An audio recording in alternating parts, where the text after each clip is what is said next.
आता सरांनी तुम्हाला सांगितलं असेल का तो प्रॉपरली बायनरी सिस्टम वरती वर्क करत नाही. क्वांटम कम्प्युटिंग तो वर्क करतो क्युबिट्स वरती. आता क्युबिट्स मध्ये असं राहतं की आपण बायनरी जेव्हा कॉम्प्युटर रन करतो तेव्हा तो कमांड जो फेस करतो तो करतो 0 आणि प्रॉपरली 1 करतो. जेव्हा आपण क्युबिटने त्याला ऍक्टिफाय करू तेव्हा तो काय करतो 0 आणि 1 मर्ज करतो. म्हणजे मल्टिपल टास्किंग तुम्ही वन टाइमला अटेंड करू शकता. आता रिसेंटली गुगलने पण क्वांटम कम्प्युटर लॉन्च केलं होतं का जे वर्किंग करायला 1000 कम्प्युटर सुद्धा किती टाइम लागणार होता, 100 इयर्स लागणार होते. मीन्स कॅल्क्युलेशन परफॉर्म करायला एक बेसिक कम्प्युटरला 100 इयर लागणार होते. तर तोच तो एक सिंपल क्वांटम कम्प्युटर आहे. तो फक्त तो टास्क 0 सेकंड मध्ये करू शकतो. मीन्स तो एवढा ऍडव्हान्स होता. मेनली तुम्हाला यूज करायच्या टाइमला जर तुम्हाला त्याला डेटा सायन्स फील्डमध्ये मर्ज करायचं आहे किंवा दुसऱ्या फील्डमध्ये क्वांटम फील्डला मर्ज करायचं आहे तर त्याच्यामध्ये युजेस असा करायला लागतो की QML त्याचे जे लायब्ररीज वगैरे राहतात क्वांटमचे त्यांना प्लस डेटा सायन्सच्या लायब्ररीज दोघी मर्ज करावं लागतात. तेव्हा जाऊन तो प्रॉपरली वर्क होतो. आणि त्याच्यानंतर झालं क्वांटम कम्प्युटिंगचा एक सेंटर होता ज्यासाठी सांगितलं ते रिलायन्स होता हैदराबादमध्ये. आता त्यांच्याकडून प्रॉपरली वर्क झालं नाही कारण की डाटा त्यांच्याकडे कमी होता आणि चिपला ऍक्सेस जास्त देऊन ठेवलेला होता आणि ते टेम्परेचर मेंटेन झालं म्हणून ऑफिस बंद करून दिला. इंडियामध्ये एकच होतं. आता बाकीचे जे ऑफिसेस आहे ते आहे USA मध्ये, काही मायक्रोसॉफ्टचे, कॅलिफोर्नियामध्ये आहे. त्याच्यानंतर बाकीचे युरोप वगैरे त्या साईडला ऑफिसेस आहे. तिकडे प्रॉपरली वर्किंग होत आहे आणि क्वांटम फील्ड अशी आहे ना की ती अजून प्रॉपरली फंक्शनल नाहीये. पण तिला मेंटेन करायच्या टाइमला तुम्हाला त्याच्यावरती एवढं लक्ष द्यावं लागतं कारण त्याच्या लायब्ररीज वेगळे आहे. त्याच्यामध्ये मग ते जे ML वगैरे आपण त्याच्यामध्ये मशीन लर्निंग त्याच्यामध्ये पण इन्क्लुडेड आहे. QML क्वांटम मशीन लर्निंग म्हणून राहतं. पण त्याच्यामध्ये तुम्हाला कन्सेप्ट क्लिअर पाहिजे आणि मेन क्वांटम कम्प्युटिंग यूज करताना तुम्हाला एक गोष्ट लक्षात ठेवावी लागते की त्याचे स्पेशल सॉफ्टवेअर राहतात. पॅनिलाईन झालं, त्याच्यानंतर क्यूस्लेट झालं, हेच तुम्हाला यूज करायचे राहतं. मग त्याच्यावरती जो फंक्शनॅलिटी वगैरे जे राहते ते एकदम क्वांटम कम्प्युटिंगची प्रॉपरली वर्क होती. आणि तुम्हाला आता लाईव्ह एक्झाम्पल दिलं तर असं जाईल का डेटा सायन्स अनालिटिक्स फील्डमध्ये तुम्ही वर्क करताय, तुमच्याकडे वास्ट नंबर ऑफ डेटा आहे. म्हणजे तुमच्याकडे असं समजून चला की 1.5-2 लाख लाईनाचा काहीतरी तुमच्याकडे आहे. आता ते डाटा तुम्हाला पूर्ण वन टाइम अनालाइज करायचा आहे, वन टाइम त्याला मॅनिपुलेट करायचं आणि वन टाइमला तुम्हाला त्याला यूज करायचं आहे. पण तुमच्याकडे एवढा टाइम नाही. आणि फॉर एक्झाम्पल तुम्ही समजा मायक्रोसॉफ्टला इंटर्न आहे. आता मायक्रोसॉफ्टची स्वतःची क्वांटम कम्प्युटिंगची चिप आहे, तर ते तुम्हाला एवढं काही वर्क तुम्हाला असाइन करताय तर त्यांना माहिती का तुम्ही कॅपेबल आहात, तुम्ही क्वांटम यूज करू शकता. म्हणून ते तुम्हाला एवढा कम वन टाइमला असाइन करताय. तर तुम्हाला काय करावं लागतं, पहिले जे क्वांटम कम्प्युटिंगचे ML मॉडेल्स राहतात, मग त्याच्यानंतर त्यांचे जे अल्गोरिदम्स वगैरे राहतात ते प्रॉपर स्टडी करावं लागतं. त्याच्यामध्ये आहे फिजिक्स, पूर्ण फिजिक्स प्लस मॅथ्स त्याच्यामध्ये तुम्हाला लागेल आपलं हे लागतं स्टॅटिस्टिक, प्रोबॅबिलिटी, डिफाइनिंग मॅट्रिक्स वगैरे ते सर्व तुम्हाला त्याच्यामध्ये लागतं. ते सर तुम्हाला सांगतीलच ML लेक्चरमध्ये. त्याच्यानंतर ते झालं जेव्हा तुम्हाला ते मायक्रोसॉफ्टची इंटर्न ऍज अ इंटर्न म्हणून तुम्हाला जर एवढा लोड देत आहे तर त्यांना माहिती आहे तुम्ही क्वांटम कॅपेबल यूज करू शकता. तर तुम्हाला ते काय करणार आहे का जे तुम्ही डेटा सायन्स अनालिटिक्सचं वर्क करत होते तिकडे ते फक्त तुम्हाला कुठं शिफ्ट करणं आहे क्वांटम लायब्ररीज. मेनली जे तुम्ही इथं रँडम फॉरेस्ट वगैरे ते यूज करत होते किंवा समजा अनालिसिसला तुम्ही मॅटप्लॉटलिब वगैरे काहीतरी व्हिज्युअलायझेशन करत होते तेच लायब्ररीज तुम्हाला कुठे यूज करायचे, पॅनिलाईन मध्ये यूज करा, क्यू म्हणजे क्वांटम स्क्रिप्ट म्हणून त्याच्यामध्ये यूज करा. असे 2-3 सॉफ्टवेअर त्याच्यामध्ये यूज करा. मीन्स तुमचा जो पूर्ण ह्यूज डाटा वास्ट डाटा राहतो ना त्याचा काम जे काम करायला तुम्हाला किमान समजा 2 दिवस 3 दिवस लागणार होते तेच काम तुमचं जर 0 मिनिटात होतं तर तुम्हाला काय पाहिजे असं. त्याच्यानंतर झालं मग इंडियामध्ये आता फिलहाल करंटली सिच्युएशनला क्वांटम कम्प्युटिंगला मीन्स कोणाला नॉलेज पण नाही, बेसिक नॉलेज पण नाही क्वांटम कम्प्युटरचा, तो वर काय करणार आहे, तो इन फ्युचर काय काम करणार आहे. फक्त एवढं आहे का फील्ड आहे नवीन. मीन्स फील्ड इकडे इंडियासाठी तर खूप आतापर्यंत माहिती पण बिगनर लेवलला पण नाही. पण ते आउट ऑफ कंट्री त्यांनी चिप बनवून ठेवलेले आहे, त्यांनी सर्व काही करून ठेवलेलं आहे. तुम्ही हे म्हणता मायक्रोसॉफ्टने चिप बनवली होती same as it duplicate chip डीपसिकनी बनवलेली कुठं चायनाला. ते मॉडेल कॉपिंग वगैरे करून राहिले ते पण आता पण चालूच आहे. म्हणजे मायक्रोसॉफ्टची चिप होती थोडी हाय लेवलची होती, ते करताय, त्यांचं पण वर्किंग चालू आहे, बाकी सर्वीकडे वर्किंग चालू आहे. मीन्स क्वांटम इंडियामध्ये यायला तरी किमान अजून इथून 5-6 वर्ष लागतील. पण जर का त्या 5-6 वर्षामध्ये आपण जर का त्याच्यामध्ये ट्रेन झालो आपली जी फील्ड आहे त्याच्यामध्ये क्वांटम इम्प्लिमेंट केलं तर ते वेळ आपल्यासाठी. मेनली की जे तुम्हाला जे डिमांड पॅकेज राहतो ना, फॉर एक्झाम्पल कोणाचा असं 10 LP मला पाहिजे, 11 LP मला पाहिजे, जर का त्यामध्ये तुम्ही क्वांटम इम्प्लिमेंट करताय. आता इंडियामध्ये क्वांटमची जॉब निघायला किती टाइम लागेल, अजून इथून 5 वर्ष लागतील, 6 वर्ष लागतील. पण जर का तुमच्याकडे ते 2-3 वर्ष तुम्ही दिले आणि ते नॉलेज जर थोडाफार गेन करून घेतला क्वांटमचं तर तुम्हाला जे 5-6 वर्षाची रेस आहे ना तुम्ही त्याच्यातून डायरेक्टली कटून जाताय. तुम्ही काय करताय, तुम्ही बिगिनर सोबत नाही करताय, तुम्ही जे एक्सपिरियन्स मेंबर्स आहे फॉर एक्झाम्पल USA झालं, इकडचे झाले, तुम्ही त्याच्यासोबत कम्पीट करताय आणि जे फ्रेशरचा टॅग राहतो मेनली तो तुमच्यावरून निघून जातो क्वांटम फील्डमध्ये पण.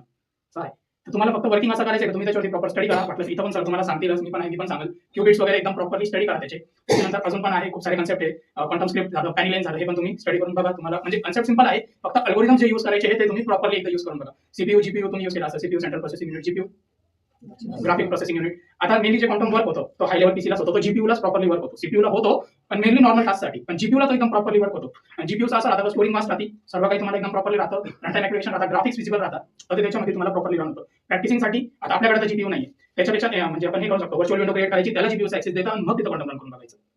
फक्त काय नाही करायचं, तुमच्या लॅपटॉप वगैरे व्हर्च्युअल विंडो लावायची का दुसरी कोणती, फॉर एक्झाम्पल लिनक्स वगैरे तू यूज केला असेल व्हर्च्युअल विंडोला, तिथं त्याला ऍक्सेस देता, तिथं जीपीयू कनेक्ट करायचा आणि मग इथं हे करायचं, रन करून बघायचे. मग ते 2-3 सॉफ्टवेअर आहे ते यूज करून बघा, लायब्ररीज कलेक्शन आहे ते यूज करून बघा, ते होऊन जातील. समजलं काय डाऊट त्याच्यामध्ये. आता इंडियाला जो हैदराबादला होता तो होता IT हब मध्ये, पण तो प्रॉपरली मॅनेज झाला नाही यांच्याकडून.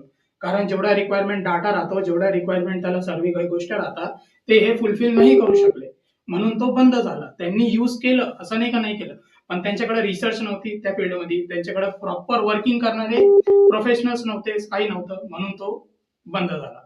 मेनली रिलायन्सकडे असं पण नाही म्हणतात, रिलायन्सला मोठी कंपनी, खूप मोठी MNC आहे. अर्ध्यांचं कोणाला ना कोणाचा ड्रीम पण असेल जायचं रिलायन्स वगैरे जॉईन वगैरे, त्याचा नाही प्रॉब्लेम आहे. पण फक्त एवढा आहे का त्यांच्याकडून तो मेंटेन नाही झाला, कारण जेवढी त्याला कॉस्टिंग लागत होती ना ती कॉस्टिंग त्यांना सफिशियंट नाही पडली. त्यांच्याकडे कॉस्टिंगचा पण शॉर्ट नव्हतं, पण ते मेन जे आहे ना कन्सेप्ट की त्यांना त्याचा बेसिक नॉलेज पण नव्हतं का क्युबिट्स वर्क काय करतात, कसं काय करतात, त्याच्यामुळे तो बंद झाला.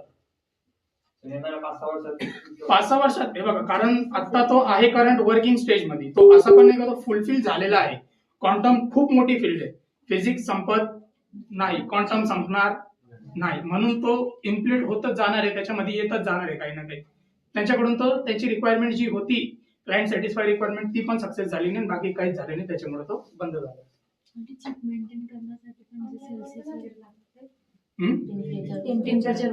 टेम्परेचर्स वगैरे ते फक्त स्टोरिंग साठी लागतं. मेनली जी चिप आहे ना ती अशा मटेरियल मध्ये राहते, सेमीकंडक्टर्स वगैरे राहतात का त्यांना मेंटेन करायला ती चिप त्या डिग्री टेम्परेचरला ठेवावीच लागते, म्हणून त्यांना ते मेंटेन करायला ते मेंटेन नाही राहते. इन्फ्रास्ट्रक्चरचं असं राहतं का त्यांच्याकडे सर्व काही अवेलेबल होतं, त्यांच्याकडे प्रॉपरली रिसर्च नव्हती त्या फील्डमध्ये.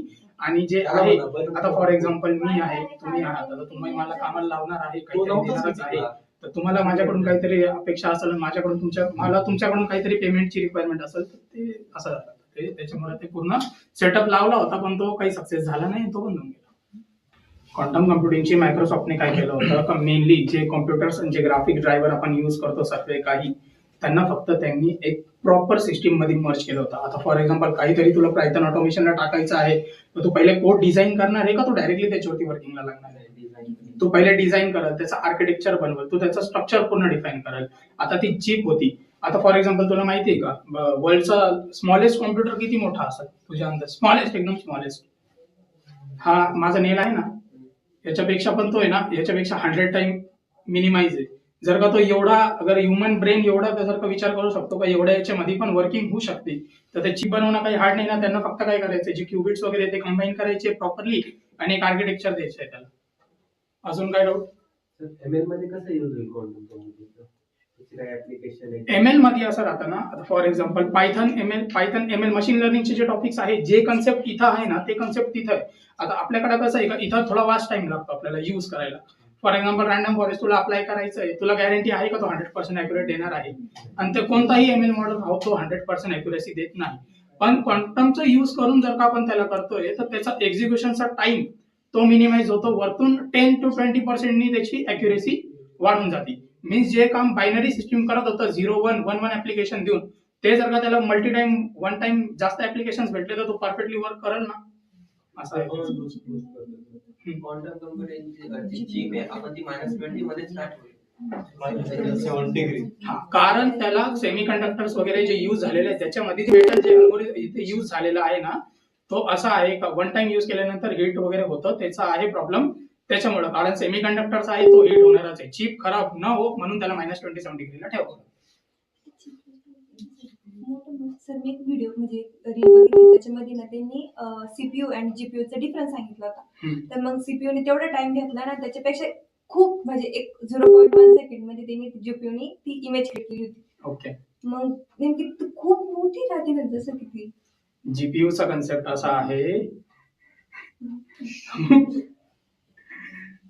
जे तुम्ही व्हिडिओ मध्ये बघितलं ते त्यांनी जीपीयू वगैरे दाखवलं ना, ते फक्त त्यांनी एक स्टोरेज डिव्हाइस तुम्हाला हब दाखवला होता. याच्यामध्ये एवढे सॉकेट्स आणि त्याला कनेक्टेड सरळ हब दाखवला असेल ना, तोच आहे. त्याच्यामध्ये फक्त काय राहतं, हार्डवेअर आणि तुमचे जे स्टोरेज डिव्हाइस राहतात, टीव्हीज, हार्ड डिस्क वगैरे ते सगळं तिथं स्टोर राहतं. आणि त्याचाच फक्त एक सप्लाय तुमच्या मेन जीपीयू ला कनेक्टेड राहतात. ते झालं जीपीयू कन्सेप्ट. जे तुम्ही बघितलं ते होतं सर्व्हर, त्याला वर्किंगचा सर्व्हर, ते तुम्हाला जीपीयू म्हणून सर्व्हर दाखवून दिला.